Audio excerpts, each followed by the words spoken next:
In the ancient world, men of science, cataloging the visible universe, observed a star of greater brightness than the first magnitude and named it Saturn.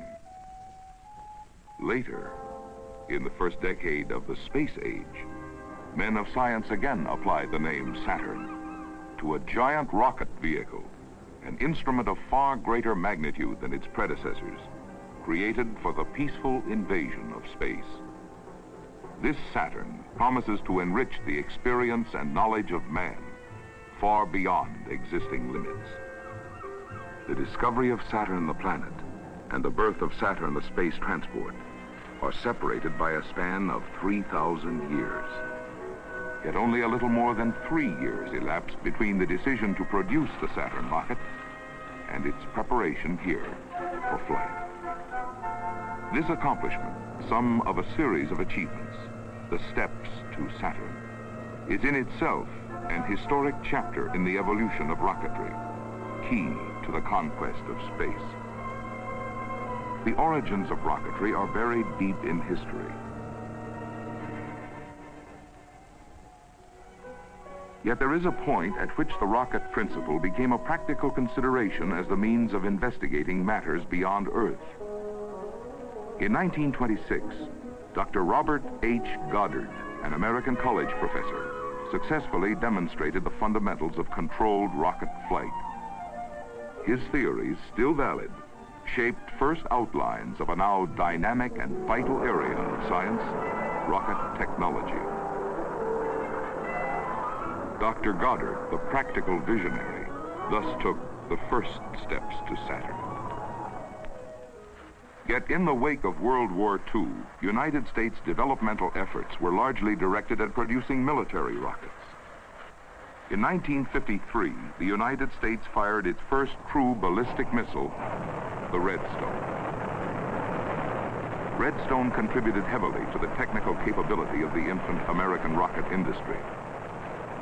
Thus, later, the intermediate-range ballistic missiles and the larger intercontinental missiles could dwarf the performance figures of earlier rockets.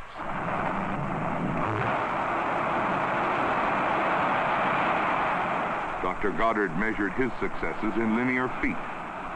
Jupiter and IRBM could precisely target an objective 1,500 miles distant. Jupiter flew first in 1957. And in that year, Sputnik 1 was placed in orbit. With that single act of rocketry, the character of international endeavor was abruptly altered. Scientific achievement for the first time became a popular barometer of national reputation. And the area of ambition shifted from the tiny confines of Earth outward to the measureless arena of space. This, too, was a step to Saturn. It made mandatory the immediate utilization of military rocket systems as space taxis. In January of 1958, a Jupiter C vehicle hurled into orbit the first U.S. satellite, Explorer 1.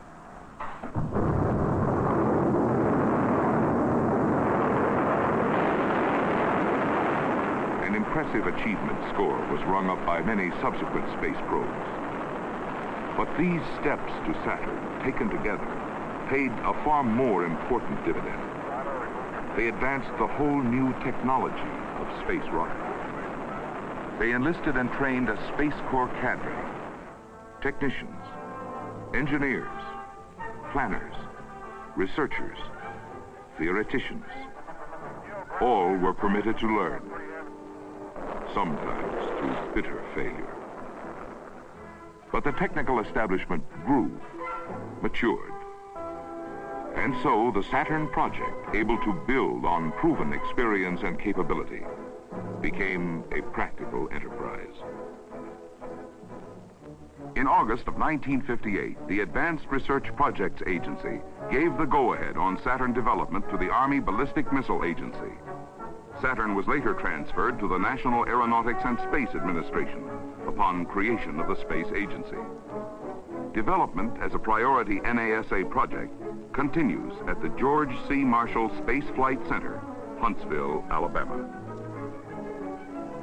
Defined, Saturn is a rocket vehicle system of great flexibility designed to serve over an extended period as the multi-purpose workhorse of peaceful space exploration. Prime objective, to contribute to the priority national space goal, manned lunar landings. Yet the space payoff, the mission, can only be as rich as the basic capability of the carrier rocket. So working toward the moon began with the development problems of lifting great bulk and weight free of the Earth. The requirement, a booster of enormous brute force to muscle upper payload carrying stages into near space. So a significant step to Saturn was the executive decision: develop quickly the big booster, use available, reliable hardware, create a flyable first stage, producing thrust in the order of 1.5 million pounds.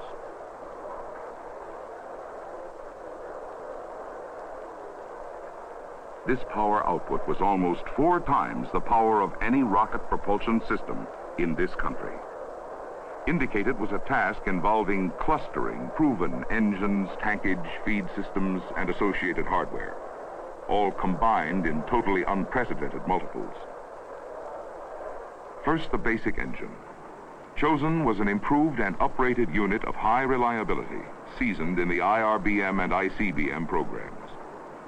The H-1, a liquid propellant engine using RP-1 fuel and liquid oxygen, could produce 188,000 pounds of thrust.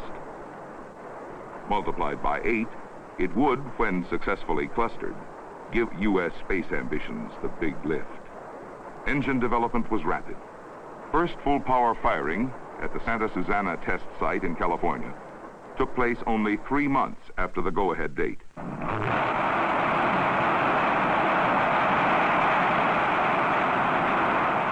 4 months later, the first engine reached Alabama. To the basic engine, many engineering refinements had been applied. These worked toward functional simplification, which greatly increased reliability and efficiency. Repositioning of key components improved the overall unit configuration, reduced weight, and allowed easier boat tail maintenance. The 8 engines are set in 2 square patterns. Inner engines are rigidly mounted and canted slightly to concentrate thrust vectors close to center of gravity. In the outer pattern, engines are canted outward to a greater degree and can be gimbaled. Gimbaling, or swiveling, is the means of directional control of the vehicle. For by command signals from the guidance computer, the engine gimbaling can alter the direction of its thrust, and thus the direction of the entire rocket. Maintaining the clustering concept, booster tankage, which forms the basic thrust-carrying structure, could also be utilized in multiples. Tooling for tankage in Redstone and Jupiter diameters was readily available. Thus, development time to prove out tank configurations was reduced sharply by using existing facilities and experience. Booster superstructure, then, was designed to comprise 9 propellant tanks. Center tank of Jupiter diameter and 4 Redstone diameter outer tanks carry liquid oxygen. Fuel is carried in the 4 remaining outer tanks. A thrust frame assembly links together all tanks and supports.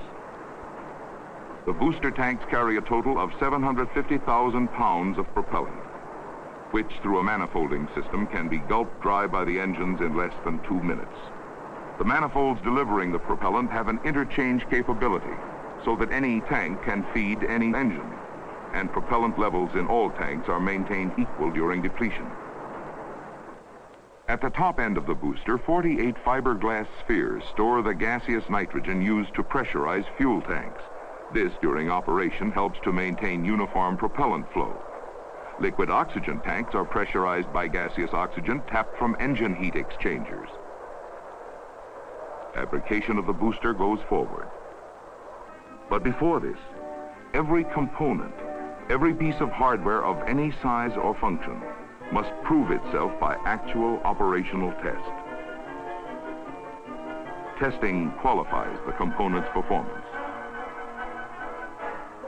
Probes for hidden, unsuspected flaws. By endless repetition determines the reliability, and sometimes fixes the precise limit of life, the breaking point. The test program, proving point of the development cycle, puts the stamp of acceptance or rejection on every item. There are no unimportant items. Final assembly complete, the booster is ready for functional testing.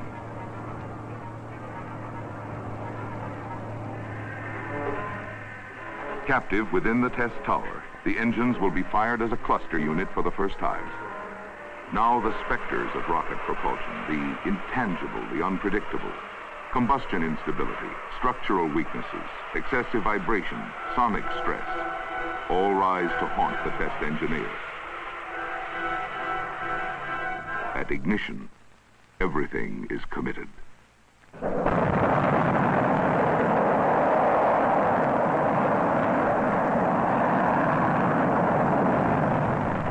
From the first, performance met all expectations.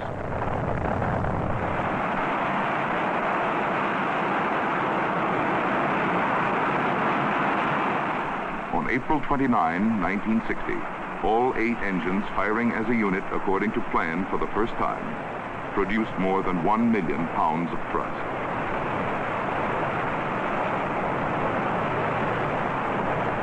While the booster emerged as the major accomplishment, other steps to Saturn, thousands of them, were being taken each development day. Hundreds of industrial contractors contributed greatly diversified skills and products to nourish the growth process of the overall vehicle. Throughout the nation, personnel, services, material, all the know-how of highly specialized firms and agencies were integrated uniquely into this single space venture. At Marshall, management teams wrestled with the intricate combinations of time, capability, and funding. And a first citizen, looking toward the problems of space, noted carefully the details of the complex mosaic of the total Saturn plan. And in the laboratories of the Space Center, the routine assault on detail, the minute attention to the tiny hardware organisms of a great rocket continue, quietly, persistently. Study the little-known destructive vaporization of material and tissue in a space regime. And with space captured in a bottle, discover an effective lubricant for moving parts functioning in a total vacuum. Endlessly examine the environmental deterioration of matter, especially metal. Search for answers to the questions of space existence. Search, in fact, for the questions. And in the meantime, new facilities must be developed to meet the accelerated needs of the program. And it is axiomatic that facilities pace all other effort. Facilities for fabrication, engineering personnel, for development, for testing, and inevitably, for launch and flight. For Saturn, there was Launch Complex 34. 2 years in the making, dominating the north end of the Cape with its towering 300-foot gantry, Complex 34 awaited Saturn. From Alabama to Cape Canaveral is 2,000 miles by water, too huge for conventional transport. The Saturn vehicle floated the first leg of the journey to space on the back of a barge.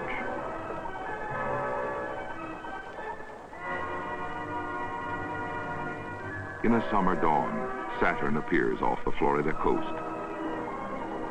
The piggyback passenger, prone and piecemeal, is tugged a final short step toward the launch site, toward fulfillment.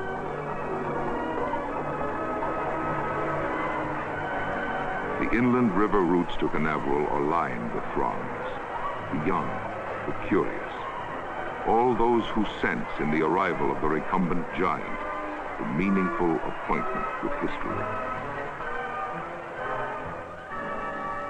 And some waiting who know intimately the history of the appointment.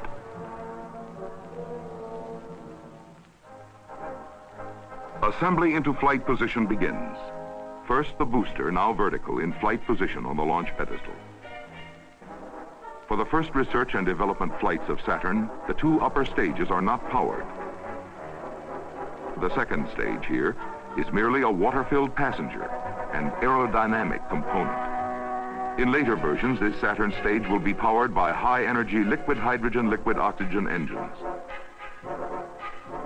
The third stage, a modified Centaur, is also inert here, programmed to ride with water ballast. This stage may also be powered in later Saturns by two similar high-energy engines. To complete the vehicle, the nose cone is mated to the upper stage. This, the first Saturn, does not carry an active payload.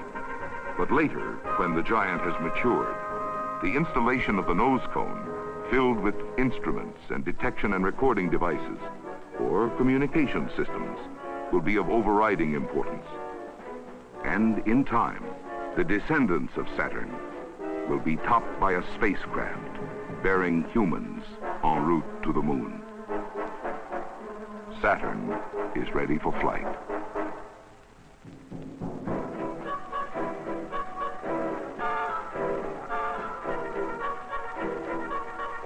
Three years plus a few months, and now only a few hours away from the absolute test. Countdown was initiated at 11 p.m. October 26th.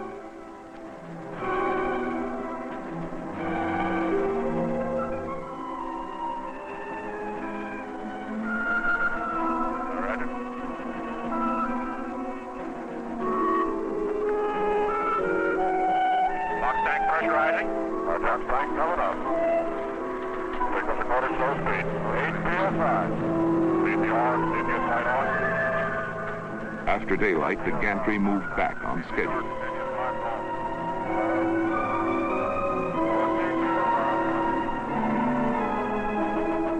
Saturn stood alone.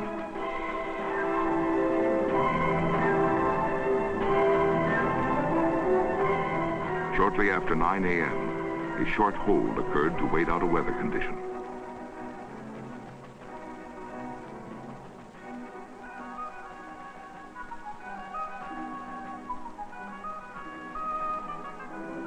Weather okay, countdown resumed. 10:05 a.m., October 27th. Minus 1 minute. 34, 35, 36, 38,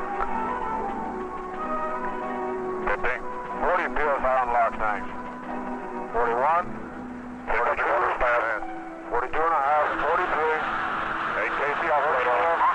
45, lock tank pressurized. Jumping 3 seconds. Okay, power transfer complete. Top plug disconnected. 20 seconds.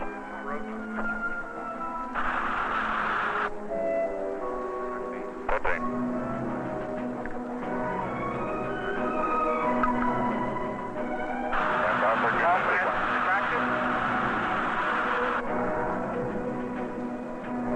Ignition. All engines running. Thrust commit. Launch commit. Lift off. Go.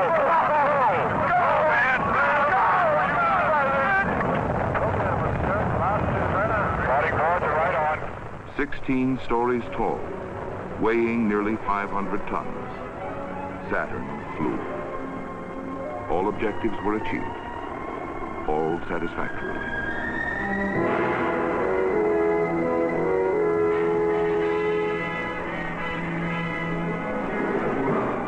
But beyond the moment of great accomplishment, the engineering and scientific triumph, what does the first Saturn flight bring in return? Earlier, this was said. Space is open to us now, and our eagerness to share its meaning is not governed by the efforts of others. We go into space because whatever mankind must undertake, free men must fully share. I believe that this nation should commit itself to achieving the goal before this decade is out of landing a man on the moon and returning him safely to the Earth. No single space project in this period will be more impressive to mankind or more important for the long-range exploration of space, and none will be so difficult or expensive to accomplish. Thus, toward that goal, a giant step, the first Saturn, a product of directed human talent and energy, which will be followed by other steps, to eventually give to all mankind a freedom from the restraints of Earth, to probe toward the enlargement of knowledge, to move toward the far reaches of the unknown, to bring the visible and invisible universe into the catalog of human experience. These steps to Saturn continue.